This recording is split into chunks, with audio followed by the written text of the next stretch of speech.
Welcome, everybody. And we have a really awesome class here called Preforeclosure Goldmine.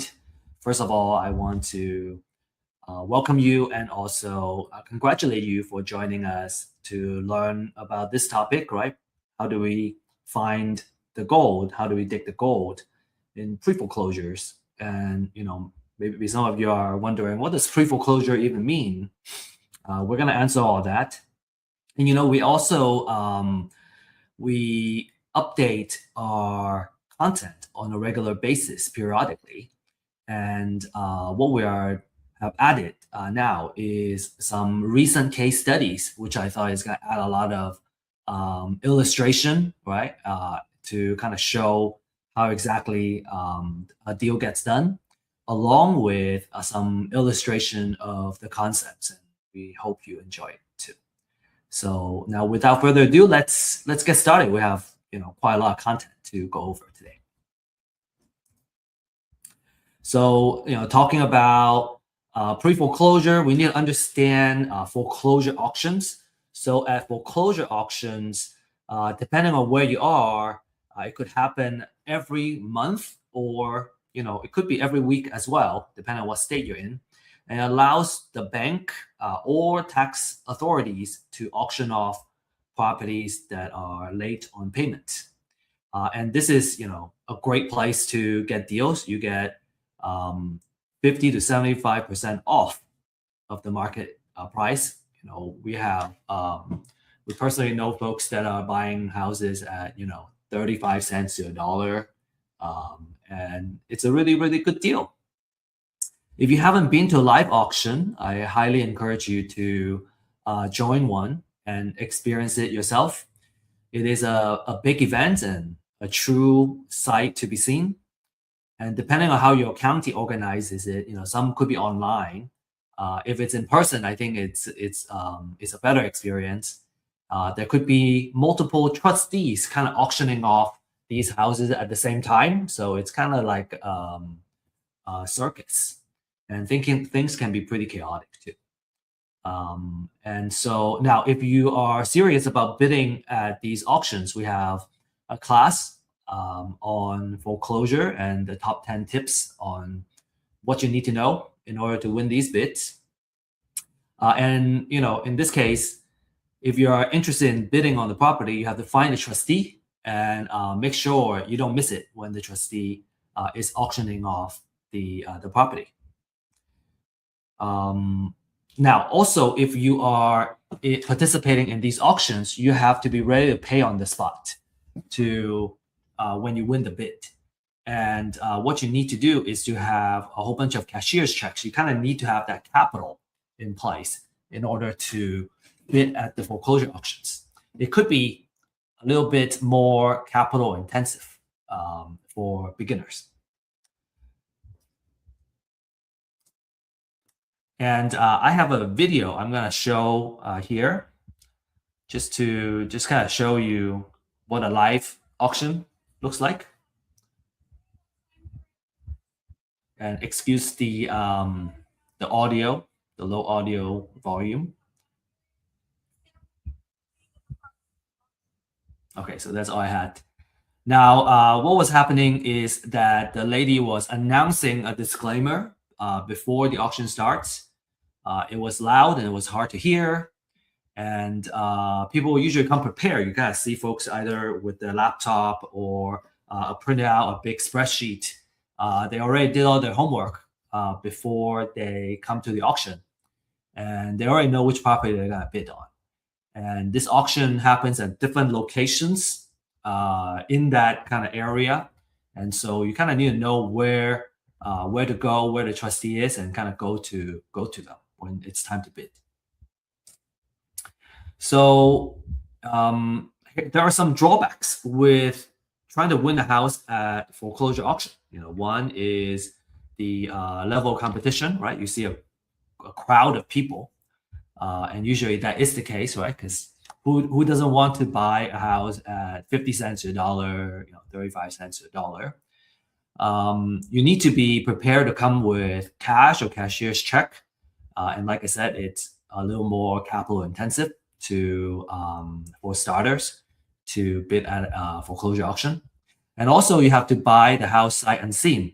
So you want to do a lot of due diligence ahead of time. Like we actually went drive to a house that was going to a foreclosure auction, and it was just a lot. Like there's no house on there anymore. So you're taking on some risk, and you have to know what risk you're taking, and what you need to do to kind of mitigate some of that risk. Like that example with the house not being there anymore. If you end up buying putting on a big bid, right, a lot of money to buy the house, just to realize that there's no house there, you stand to lose quite a bit of money.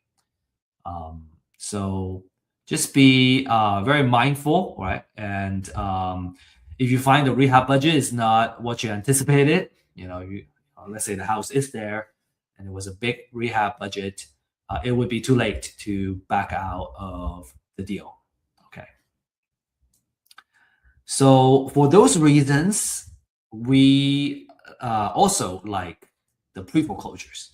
And what pre-foreclosure is that we are buying the property before they hit the bank foreclosure. Okay, so maybe the seller already, and actually that is the case, that the seller have already received notice that their house is gonna get auctioned off due to lack of payments. And instead of the house going into the foreclosure, we buy it before the foreclosure date and kind of get the entire process stopped and acquire the house. So why do we want pre-foreclosure? Well, there are less competition, right? We are getting way ahead of the game before it gets to the auction. So there are a lot less people that are going to be bidding on the house. And usually you can get pretty good and deep discounts.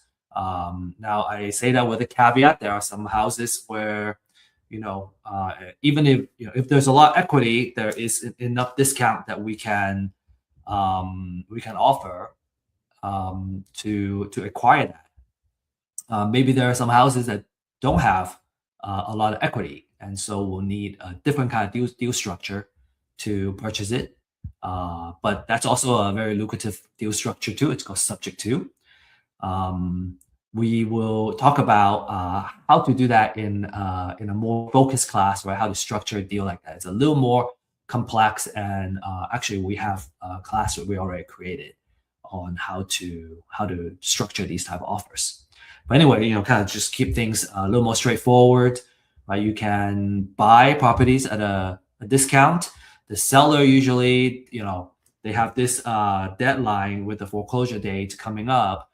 And they are looking for alternatives. If they have to go into foreclosure, the credit gets dinged for 7 years. Not to mention that they're going to lose the house, and so they're looking for that kind of what's a better alternative to losing the house in foreclosure. And so you have a lot of negotiation power as the seller, and you get to, as the buyer, and you get to directly negotiate with the seller. All right, and usually our first appointment, right, it would be to meet the seller. Obviously you can buy a sight unseen and all that. We have done that. I do find it. And in my case study too, I do find it better to build a relationship if we meet the seller in person, right? Really build a relationship. We can also walk the house, come up with a rehab budget, and make sure that our offer accounts for what it takes to rehab the property. Okay, a lot of advantages, right? The bottom line is a lot of advantages for the pre-foreclosures. Now, in just the last 30 days, tons of distressed houses out there, right? The question is not about, okay, I can't find houses that are distressed and discounted, but actually it's about how we can get access to this type of information. You can find lots of houses distress, right, going into pre-foreclosure. And real estate as an asset is not very liquid. And so to find a good deal and buy under market value, what we have to do is to find folks, sellers that are motivated to sell and cash out very quickly.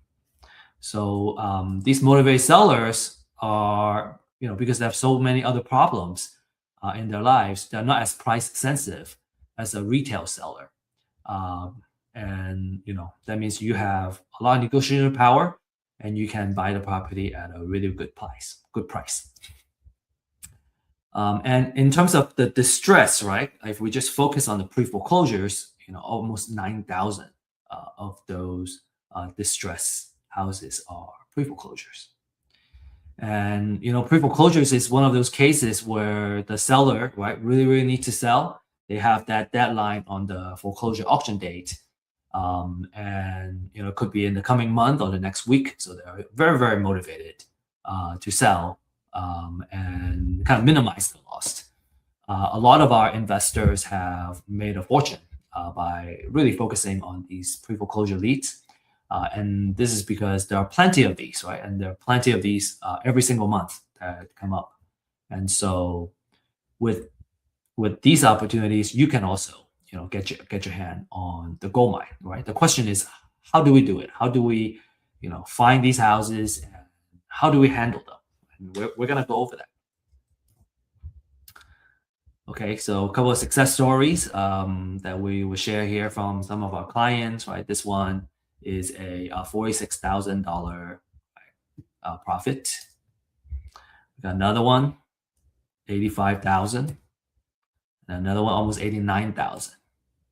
Okay, and again, these are success stories. Not all the deals are gonna have such a big profit amount, but I guess some of we know that if we can acquire these houses, we can make some good amount of profits. Okay. And naturally, I hope you're excited about the rest of this class, which is about how to find the deals and how to win the deals, right? How do we make money? So at the end of this webinar, our promise is that you will understand the strategy of how to win these pre-foreclosure deals. These are kind of try and true methods, and like I said, we have case studies as well to kind of further some of the actual scenario of these deals. And this course is for new investors, right? If you're looking for a way to get started, pre-foreclosure is a really good way to get started. It can get you a lot of quick results. And experienced investors, if you have been buying from somebody else, buying from a wholesaler in your deals, and this gives you the opportunity to acquire the property yourself and directly negotiate with the seller and increase your margin a little bit. From an exit strategy standpoint, wholesale, fix and flip, or buy and hold at a big discount. These will all fit. And as a quick reminder, right, if you got distractions right now, maybe take a moment, turn those off, lock the space that you're in, right? So you can take good notes in the next hour or so. And feel free to use the chat to introduce yourself and connect with the folks that are in the same class. I have found that turning off notifications, right, and kind of removing distraction, taking good notes is really crucial to kind of being present and make the best out of our time. Like we already made the time here. And so if we want to maximize, what we're going to get out of this hour, let's do our best to pay as much attention as possible. Okay, let's make an effort. And as a disclaimer, right, all the information here presented is for educational purposes only, right? Always do your due diligence when it comes to investments. And we don't offer investment, financial, or legal advice. Okay, only kind of knowledge sharing, experience sharing. Quick quick info about myself. I had more hair back then, and now, I'm an executive partner of Real Estate IQ, and over the years, kind of acquire some expertise in, I think, what's translatable for this course is our marketing experience and the real estate data experience. And my background is in science and engineering, and I was always interested in real estate and the kind of passive income power of real estate. And I actually didn't know back at the time that just kind of by owning a cash flowing, right, money producing real estate asset, over time, a lot of wealth can build on that. And I share some of kind of the wealth building information in our other class on how to make money and build wealth in real estate.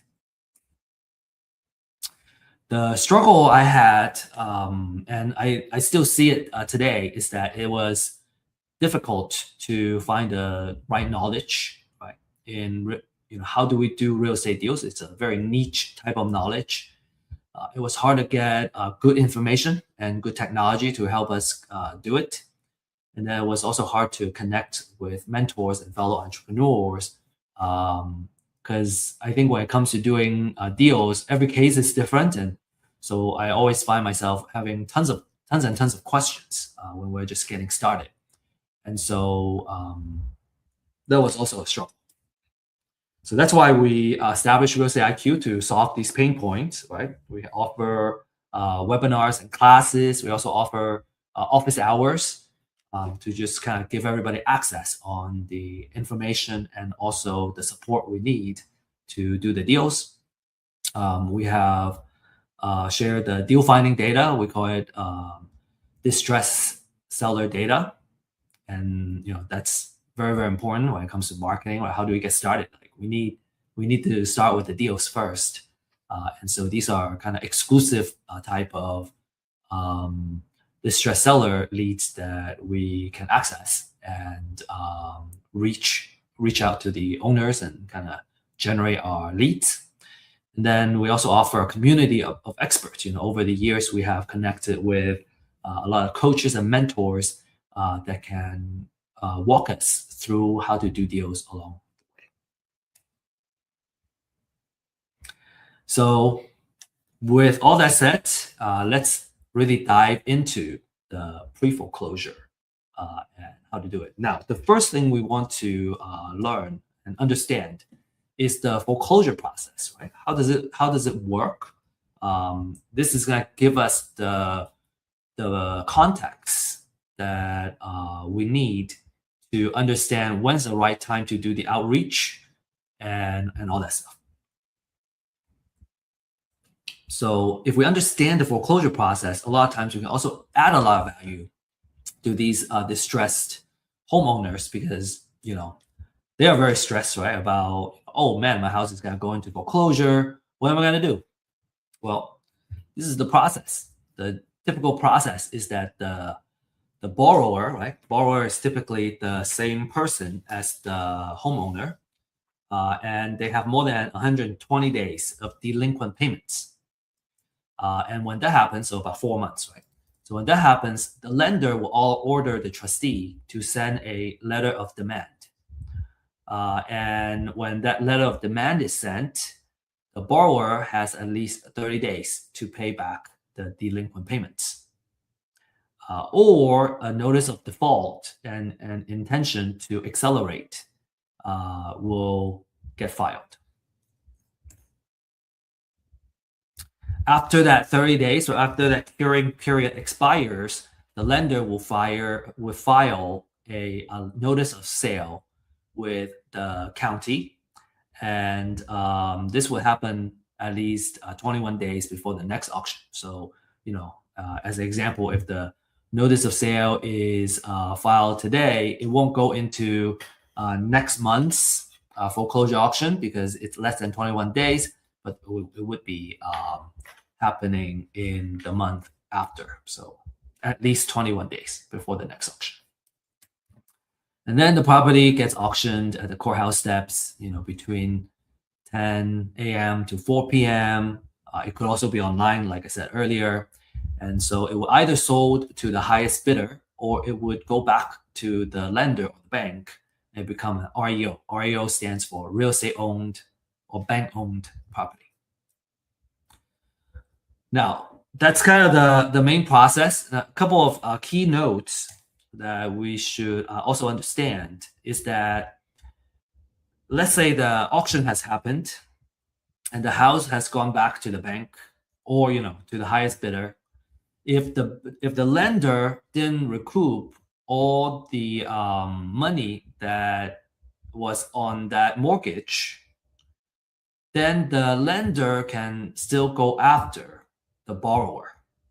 What they would seek what's called a deficiency judgment on what is not being paid off, so they can continue to go back to the borrower, right, or the homeowner, which is a very bad situation for the homeowner. They lost the house, and now they stand to owe more money to the bank.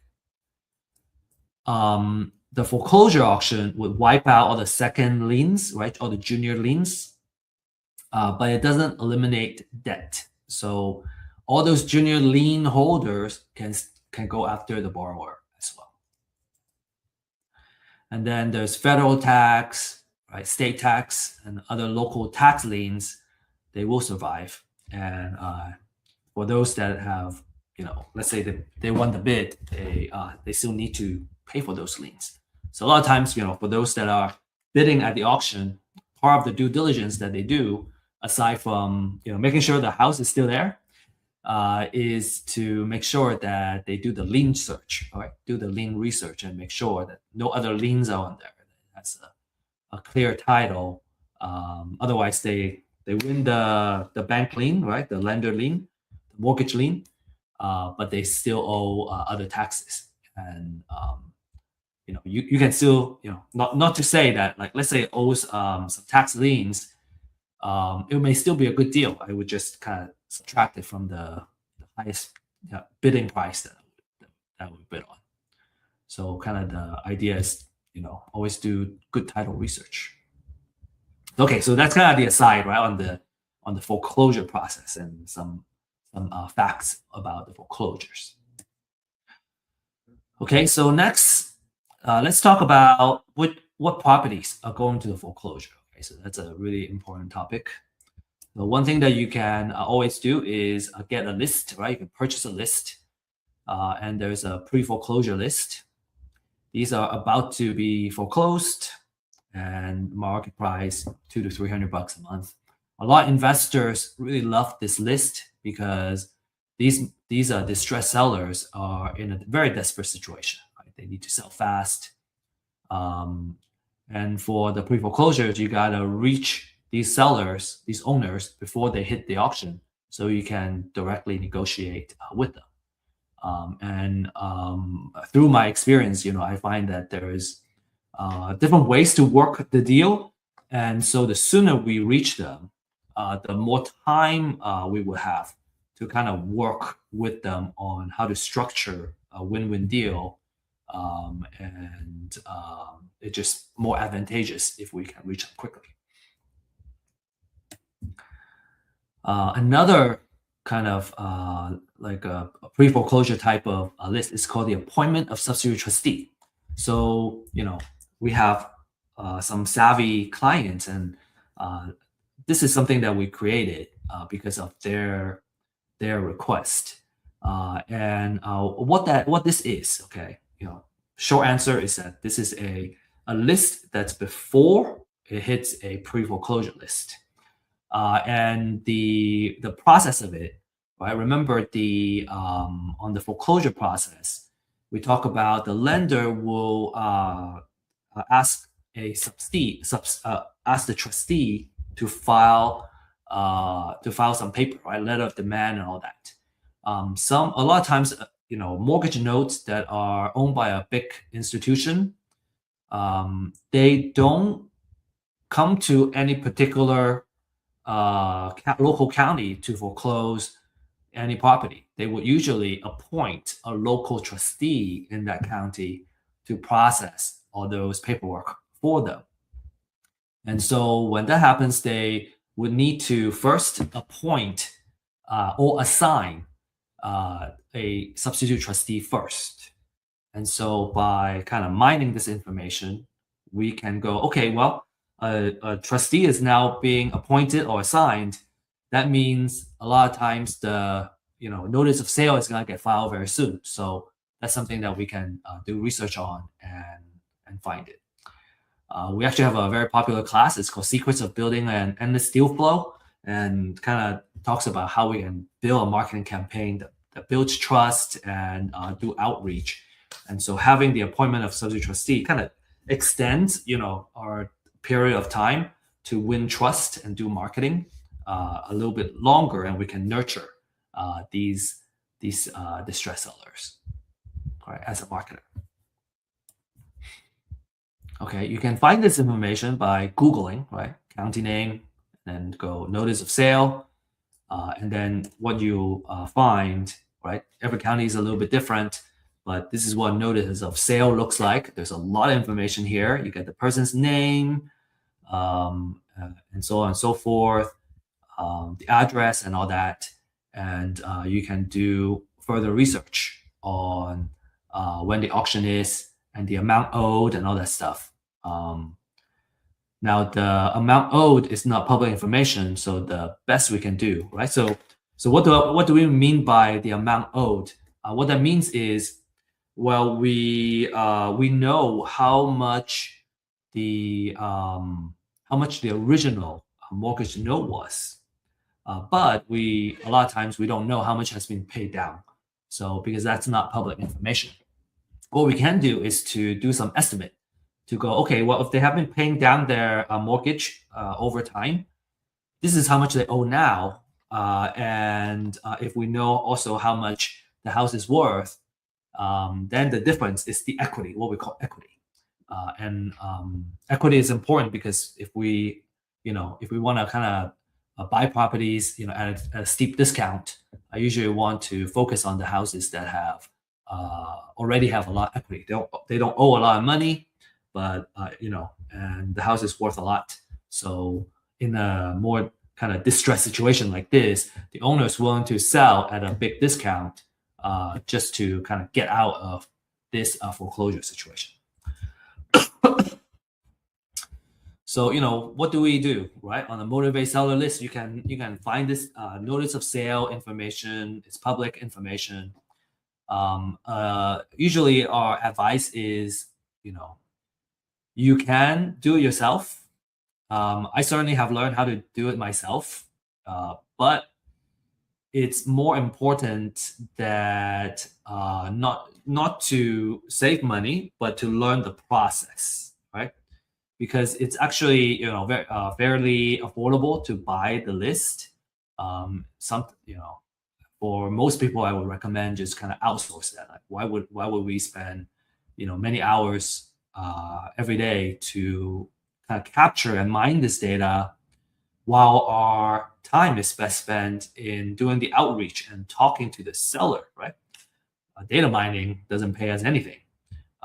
It's the contract, right? Putting the house under contract, and then either selling a contract or acquiring that real estate piece of asset is the reason that we would make money. So, if you're curious, you can learn how it's done, but I truly don't recommend that you consistently do this work. It's a very kind of low value work for an entrepreneur. It takes 15 to 20 minutes to research per record, and then kind of just look at the sheer number of foreclosure filings for each kind of county or metropolitan area. You can see that it just very quickly becomes very overwhelming. And honestly, when I'm mining data myself, I don't want to talk to anybody because I'm just kind of focused on the information, being technical, and I'm not as social. And I think as real estate entrepreneurs, real estate investors, we want to focus more of our time in building trust with the seller and working with them. That's a much better use. So it's also important that we pay attention to the quality of these lists, right? We want to know how frequently it gets updated, right? And we call it the freshness of data, especially for pre-foreclosure because it's so time sensitive. I want it as fresh as possible, right? That's going to give me my first mover advantage. A stale list, which means it's not updated very frequently, is no use to us for the pre-foreclosures at least. You want to understand the extent of the research and the accuracy and all that. And a couple of key elements that we want to look for in a list is that, okay, I don't want to know the borrower information, right? That's mortgager. Mortgager is the borrower information. The mortgagee is the lender, trustee, right? I want to know the address and all that of the property. And then, the stuff on the right is also very important. I want to know the financial information, like the equity and equity percentage. Like I said, this is mainly an estimate, because the unpaid balance is not public knowledge. It's only an estimate. But we would research a lot of this information, and it's kind of something that we can leverage right away, and we can use it as a filter, and then we can focus on just the ones with the type of equity or the type of loans that we want to work with. Okay, so then let's say you get get the list. We want to focus on a more manageable list, so we can filter it down. And a lot of times, the leads are quite expensive, but because we can acquire and we're mining all these data ourselves, and you can get access to these leads at a pretty affordable price. And so because of that, you can afford to kind of really focus on the type of leads that are most valuable for you. A couple of things that people like to filter on is maybe it's the address or the zip code that they want to focus on. It could be the, what's the assessed value or the appraisal value. Sometimes you don't want to go above a particular value, right? You want to focus on a particular sweet spot in terms of the pricing for you. It could be the type of equity. Maybe I want, really steep discount, and I want to focus on a particular type of equity, high equity. Or, the folks that want to do a subject to, maybe they want to have lower equity and just kind of focus on those. And you can also always do that. One thing I do want to mention is that when you have a smaller list, right, where you kind of filter those, now you have more marketing budget to market to each lead. As an example, let's say I have $1,000 a month of marketing budget that I can spend. If I focus on 100 leads, that means for 1,000, I can put $10 to market to each lead, right? So I have for $10 budget, I can do a lot of things. I can text, I can call, I can email, I can even send a few letters, right? Direct mail letters. Because $10, I can do a lot of things. But if I have $1,000 marketing budget and I have 1,000 leads I'm trying to market to, well, I only have $1 per lead. So I know I can't send out a direct mail because that's just one letter that already burns all my budget. And so, just as an example, maybe you want to spend more than $10 per lead, or you want to spend like $20 to market to each lead because you have such a nice filter list. So that's something to kind of pay attention to.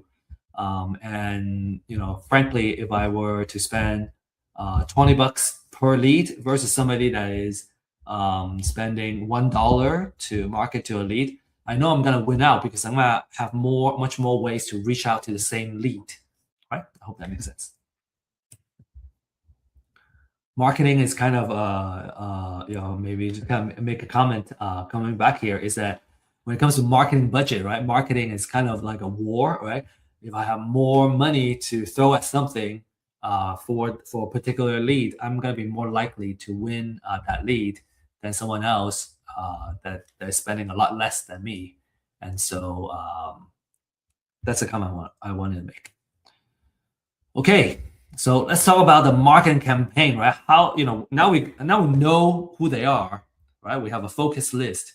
What do we need to do next? Well, let's talk about marketing campaign, right? How do we reach out to them? How do we win their trust? So if you enjoy this segment, make sure you take our class on the secrets of building an endless deal flow, right? We really focus on the actual marketing side of how to use our data.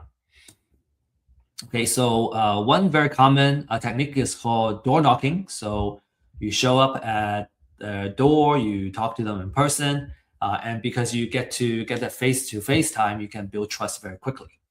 And of course, the effectiveness of your campaign, really depends on the quality of the list, right? You want to make sure that your list and your data is fresh. You want to make sure that you get the information as quickly as possible, and that it's right, it's accurate. And so door knocking is like super sensitive, I think, in terms of making sure you have good data. And let's see, to be successful, you need to have an ability to kind of strike a conversation, right? Be likable very quickly, and you also need to have a thick skin. Some people may just shut the door in your face. We have done that, and a good door knocker would have no problem with rejections. And so if you are, someone that's extroverted, right? You have maybe kind of door knocking experience from from other industries, like this is certainly something that it's going to work out really well for you. We have clients that have really good door knockers, like they have found a lot of success in buying properties, in acquiring these properties. We have an app called dealsnearme.io. That's something that you want to look into. It's in alpha, I think maybe beta phase now. And what it does is that it allows you to look at the app and look at the map and kind of see all the houses that are or have been in foreclosure near you. So you can drive and see the property. You can kind of also drive around that neighborhood and just kind of learn about the neighborhood that are around you. Real estate investment and real estate can be very local. And so that Deals Near Me app really allows you to learn about your neighborhood, drive around, kind of see what a pre-foreclosure house looks like. And also you can obviously use it to plan your door knocking route. And then you can knock on the doors and, introduce yourself as a neighbor if you live in the area. So really cool app that I want to highly recommend you to check it out and learn how to use it and give us some feedback also. Now, of course, door knocking may not be for everybody. I highly recommend that you try and do it, no matter if you're an introvert or extrovert. I think it gives you a lot of kind of learning and context. And by talking to them, you kind of understand how they feel. You can learn how to work with these type of distressed owners. If you're a little more introverted, maybe cold call is a little bit better method. So here we have a script here for you. I'm not gonna read this over, but maybe what you can do is to take a screenshot on the couple of questions that we have. And when you reach them, these would be some of the questions I want to find out is, learning about kind of their situation, what do they want to happen, and then another thing is what kind of condition is the house in, okay, so that we can do the rehab budget, which we're going to go over next.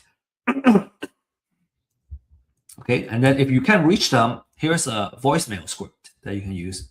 again, you can just take a screenshot here and then practice using it.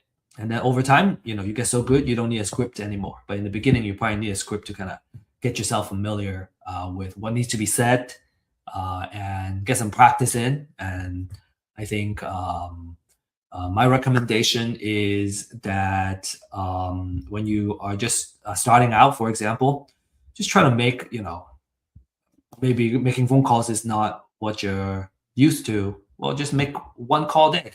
Just start practicing one call a day, and then over time, 5 calls a day. 10 calls a day. Make sure you have one quality conversation. We're kind of getting to a point where we know that if you can make one high quality conversation a day and capture the information you need to kind of move on to the underwriting and making offers, you're gonna get a set number of deals every month. 1 to 3 deals every month. If you get one quality conversation with a seller a day, it doesn't matter if the deal is a good deal or not very good deal, as long as you have a good kind of quality conversation with a distressed seller. Okay. So next, well, we gotta do the outreach, right? Make the connection, and then most of the time we want to listen, right? So we want to be empathetic. We want to have some questions kind of prepared, right? It's kind of like the call scripts that I shared, and let them talk, right? Just remember they are facing a lot of distress, right? The foreclosure may just be one of the things that is not going well in their life. Let them know you're interested in their property. Some people, maybe they don't want to sell, they want to keep the house.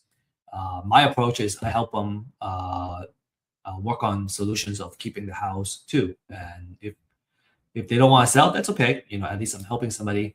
And if they have exhausted all the options and they want to sell, hopefully we have built enough goodwill that they would think of us first.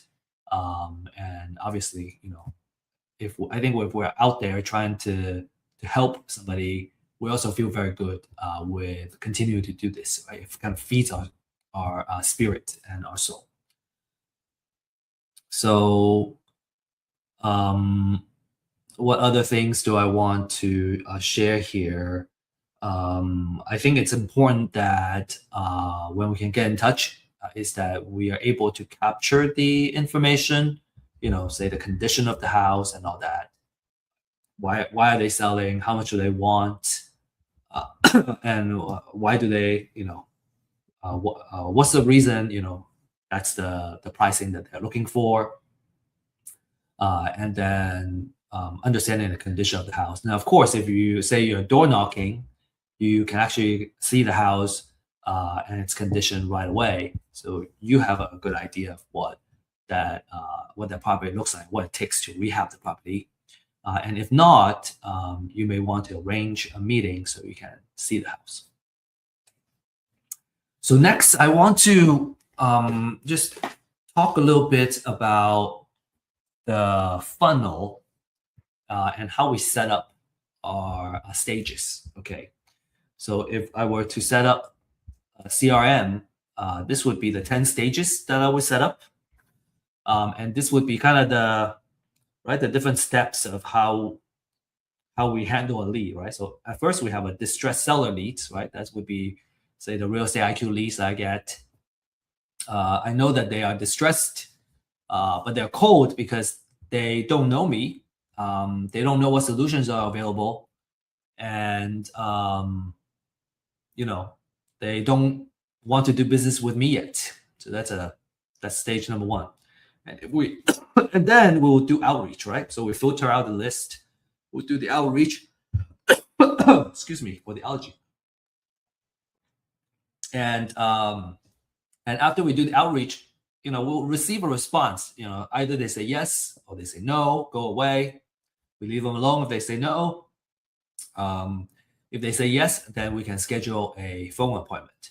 So in stages 1 and 2, they're cold leads, right? They don't know us. But from 3 and 4, they're warm leads now. And now if we're able to schedule a phone appointment, now we have a hot lead, right? We complete the appointment, we talk to them, we gather the information that we need. Now we have a, right? If we have a quality conversation, now we have a hot lead. And a lot of the cases, we may want to get their mortgage information as well, right?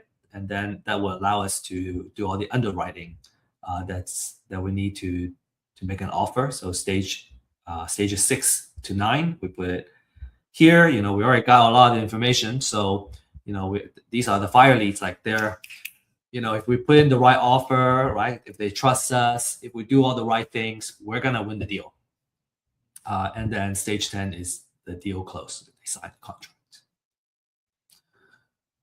Okay, so I want to kind of share with you this item here to demonstrate, like, okay, so let's say I want 3 deals a month, right, or 1 deal a month, but let's just do 3, right? You can always divide the number by 3 to get 1 deal a month. Let's say we want to get 3 deals a month. That means that we probably need to have 12 underwriting per month. We need 12 fire leads a month. And 12 per month is 3 a week. So I want 3 fire leads a week.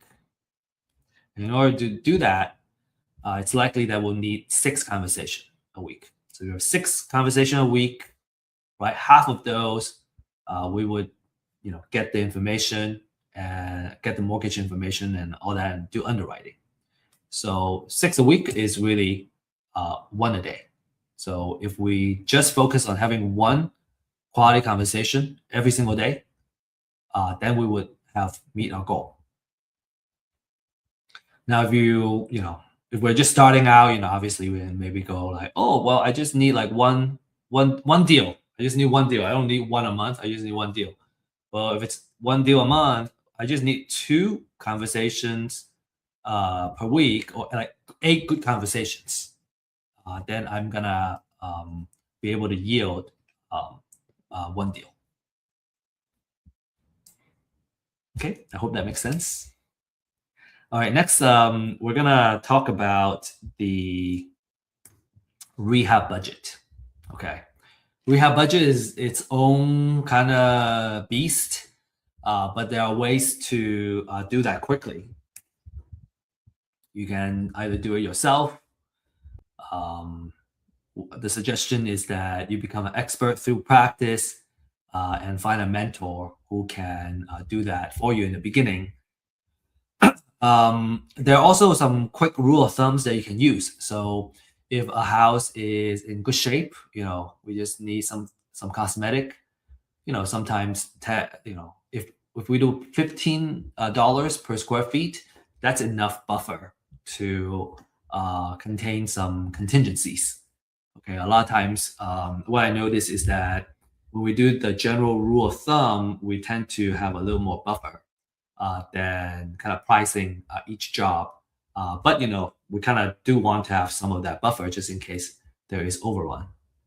So $15 per square feet if it's light rehab. A mid-grade is about $30, and then a high end is about $50. And these numbers could change from time to time, right? The cost could be going up as time goes on.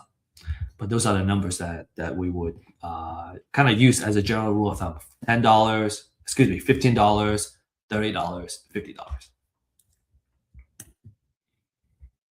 Okay, and then next, we present the offer, we negotiate, and what I, in my experience, I see that a lot of the distressed sellers, as long as we are paying attention to what they're looking for and what they're needing, and we structure the offer in a way that works out for them, a lot of times they will say yes. Maybe they're shopping around for different offers, but as long as we're able to solve their needs and it also works for our numbers, they're gonna say yes. So money is important, but terms is also what wins the deals. And so it's very important about kind of structuring the deal so that it can solve their situation. And so, that's why having some creative financing, we mentioned subject to as an example, some creative financing type of deal structure, if the seller is open to that, can add a lot of flexibility in our offer. And we usually offer several options, cash option and a creative financing option. And when we presented them, there are a couple of choices for them to say yes to instead of like yes or no to an offer. So that's our approach at least. And then if they say yes, we put it in writing. We can have we can use some contract templates that we have. We can use the track contract template and so on and so forth. Okay, then let's say we put it under contract. Then we put it. Then there's maybe if we're going to acquire, we're going to need to figure out the funding side. But for sure, we're going to need to be aware of potential title issues. And here we see it's very important to have relationship with investor-friendly title companies, right? The title companies that knows and understand how it works, how to work with investors. They're proactive in solving title issues. They have in-house real estate attorneys, and they understand owner finance and subject to, and so on and so forth. And then the last thing is closing, right? There will be last minute issues that may come up and that need to be addressed. So if you have a good contract and you already have trust established with the seller, you're gonna go through that final stage quick, kind of smoothly and close the deal. And now you won the deal. All right. Okay. So if you have any questions, feel free to ask, or join our office hours and ask there. I think that's probably an even better venue. And towards the end of this talk, I'm going to be sharing with you some events that you should be joining. For now, I want to show you this case study. I find it very, very interesting. So this is the Mart deal. This is a deal in the city of Mart. What was interesting and kind of caught my attention was that it was sitting on 20 acres of land, and the land is in the opportunity zone, which is a designated area where if you invest money in the opportunity zone, there's a lot of favorable tax treatments that you can benefit from. So that's what got our attention at first. And the owner comes from pre-foreclosure. He owes about $3,500 in back mortgage, right? So he was behind. Talking to him a little further, he wanted to sell. He bought it. I think about 10 years prior. 10, 12 years prior, and he still owes money. Turns out the mortgage that he has was a very high interest rate. Was 9% or 10%, something like that. And so, but because he held on to the property for a while, the property has increased in value. So he was able to build the equity, even though the mortgage principal amount, the principal loan has not gone up, but because the value has gone up now, he was able to sell some equity. He wanted to sell and then take care of some kind of family situation. The house needed AC replacement, septic, it needs new paint, and so on and so forth. So we had a rehab budget that we created, and then on top of that, he wanted to have 45 days to move out, and he wanted like 240,000, and the mortgage they owe was 105,000. So okay, so we got all the information, right? And what was interesting is that if we also saw some value of the land, the value of the land alone at $9,000 per acre with 20 acres, we're looking at about 180,000. So that kind of made the deal very interesting, because if you want 230 to 240 and the land itself is worth 180, maybe there's some margin there for us. So this is our kind of analysis. The ARV after repair value that we calculated was 365. We do the 70%, right, rule of thumb. 70% of that is 256.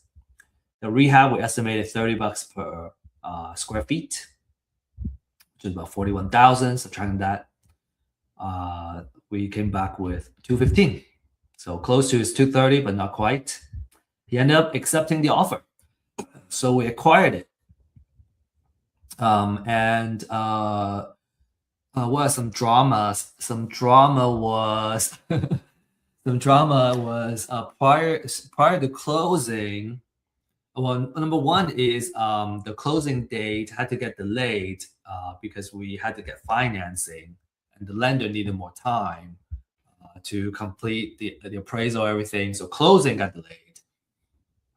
And then for the 45 days of staying back, we structure a lease back in the contract. So we held back some money from the 215 offer, and then we would pay them back. We would charge them rent during those 45 days. A negligible amount of rent, but we set it up so that beyond the initial agreed number of days, the rent gets much higher. So it creates incentive for them to kind of move out, because we need them to move out to start the work. And then we also found that during closing that the seller had other liens against him that he had to agree to kind of negotiate and get paid out before the closing could happen. And all of that needed to happen before the house goes into the foreclosure. So it was quite stressful for the seller. But all said, everything got done. We closed as promised. He didn't lose the house, right? He was able to mitigate his loss and got the equity that he wanted pulled out, right, after selling the house, and kind of use the money for what he wanted. He was so happy, he actually referred another deal to us, and we ended up acquiring that deal also. So let's see. We have some before photos. Okay, you see the tall grass, right? This is the gate that drives in. It's right next to a highway. And I don't think I have the layout of the 20 acres, but it kind of looks like a triangle shape. You drive in through here, this path, and then you get to the front of the house. He has this addition here that he built himself that we ended up tearing off. It was not built to code, and it was too expensive to get it up to code. It was not worth it. The ceiling was quite low, so we didn't think that was worth keeping. These are the photos of the kitchen. We ended up, taking that island out and kind of rebuild the kitchen and relay out the area. And you can see the inside is, pretty dark. And we ended up, repainting that and just kind of open up the floor plan. So you're gonna see more photos. Okay, these are the bathroom. So what we see is, okay, there's quite a lot of equity that we can, it does fit the rule of thumb, and so it was worth acquiring. And also the upside is that it has 20 acres of land in the opportunity zone, so we have more potential of doing something with it. So this is one of the bedrooms. There are 3 bedrooms for this house. Okay, and this is phase 0 Tamla, my partner, also my mentor here for flips and also for investments, says the most you see a lot of things happen in the beginning of project phase when you rip everything out, and then a lot of little things, and then you're gonna see the kind of complete makeover. So this is kind of the phase of a lot of things getting ripped out. I think she calls it a demo phase. So we rip out the floor. We end up ripping out this kitchen and moving the sink to the other side of the wall and kind of open up that space. And that turned out to make a huge difference in how the house is laid out. So this is also kind of part of the phase, getting a lot of the everything that we don't want, get ripped out. We had the carpets, we ripped all those out. A couple more photos. This might be a repeat. Okay, and then on the outside, right? So this is phase one now. On the outside, we also try to improve it. And then you can see the inside where by this point, the island is taken off. And then all this got opened up. And the interior has been painted. So it's much brighter. It's looks like a fantastic, I guess, canvas to kind of build on top of. Okay, here, this was the kind of the self-built office, where this hole is. And what we're doing is that we change that wall into a window. It was just kind of open end, it just all opened up. We built a window, and then the next step was to kind of rip off that addition. Okay, this is the bathroom area. Bedrooms. Okay, and then the outside, you can kind of see, well, we painted the gate. We also have taken off the addition, okay, and added that window there. And then we're starting to kind of work on the exterior as well. So inside, we're building the cabinets for the kitchen. At first, we were gonna keep the cabinets, and it turns out the cabinets were very old and flimsy, and so it makes more sense based on the price point that we are selling it at to have a higher quality kitchen cabinet.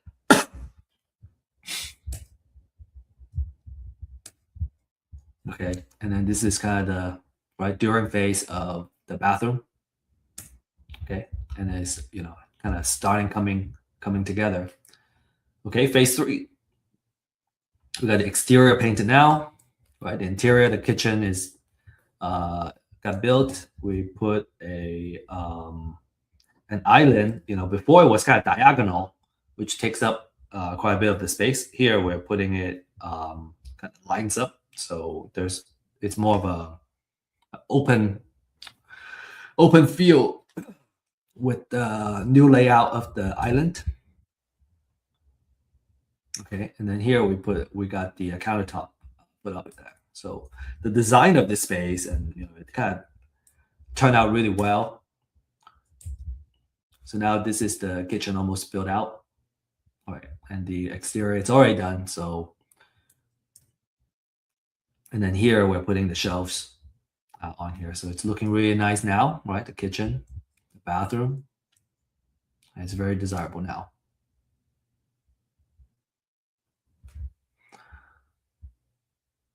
Okay, so kind of the next step is that, we financed it. We financed the purchase, decided to keep it. We could wholesale it too. And then either sell or refi. So the ARV is about 500,000 based on the quality of the rehab that we're putting it. Or we can do a 75% loan, right, to kind of pay it back. And now what we're looking at is, selling the house with a smaller acreage and then keeping the rest of the acreage for further development. So that's our case study. Okay, so as recap, we talked about the foreclosure process, right? And how to get and work the pre-foreclosure list. And then we also talk about the marketing stages, right? How do we set up and really start winning these deals? The next question is, how do we get started, right? How do I get started? So here are the 3-step process. Step 1, get a pre-foreclosure list. The more quality and essential research, the better. And that's what the Real Estate IQ off-market leads can offer you, right? We got the freshest data available. It's updated pretty much every day. So you get new leads that you can use every day. There is extensive research, including estimated equity. And then for a limited time only, you can still access this disruptive pricing. And, as we mentioned, it usually costs $200 to $300 a month to have this data for a metro area. And, we're pricing it at a much more affordable price. And so, if you're interested in kind of learning more, you can scan this QR code and request a demo. Next is, if you really want to do it, you gotta, I find it difficult not to have somebody I can call and ask question on, because even every single step of the way, I have so many questions. I don't know how to do something, and I didn't know how to do anything. And so, in the beginning, I had a lot of questions, and over time, I already learned it. I got those questions answered, and then I have, less questions. And I think having having a support system, right, where you can get your questions answered, it's just so crucial. So we have a deal accelerator program. That's why we're offering that for you. And we have a wait list right now. So if you're interested, you can fill out the form and get interview and get qualified for the wait list. And then when we are ready to launch a new cohort, we will we'll connect with you, and then we'll get you going. And then step number 3 is doing title research, right? You gotta know how to do some title research for these properties. And I think what we do is we usually only look at closely at the ones that we're underwriting. Usually I'm not gonna do title research for all the leads, but the folks that have responded and have had a high quality conversation, I would do a title research, and just to make sure I know everything that could go wrong with closing the title, when we're really close to the contract side. Okay, so a lot of success stories, right? I got a success story that I shared earlier too. Jordan has made 2 deals, right? One deal, you can see the variation of profits. The first deal, 55,000. Second deal, 5,000. I would take 5,000. 5,000 is still a good profit. Salvador made $30,000. They got a pipeline of deals now. And then Ismail has created a system that he's consistently getting deals. He's got a lot of transactions and a lot of deals through Real Estate IQ's leads. So again, this is the QR code that you can scan and fill out this form to talk to one of our data consultants, and learn how you can get started on getting this data.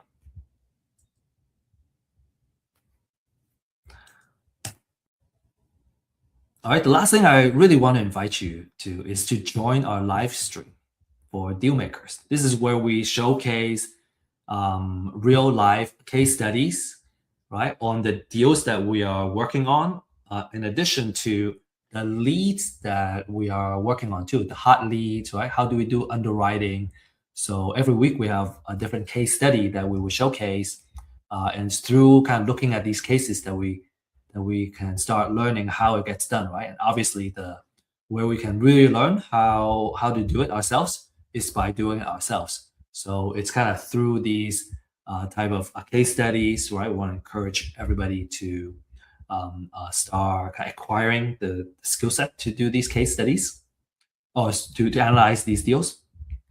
We also stay on top of the market update, right? So you understand, what's the current market trend, what are the things I got to do as a real estate investor, and then we talk about wealth building too. So, just a fantastic program that we are bringing out on a weekly basis, so we can all learn together. And that's all I have for this class. Thanks for joining us. If you have further questions, make sure you join our office hours. If you're curious about the office hours, you can scan this QR code, and then it will take you to our website. And then you can, through the events link, you'll be able to see our office hours link. And then you can join us, ask more kind of in-depth questions or case-specific questions. All right, that's all we have. Best of luck, everybody, and happy investing. Thanks for being here.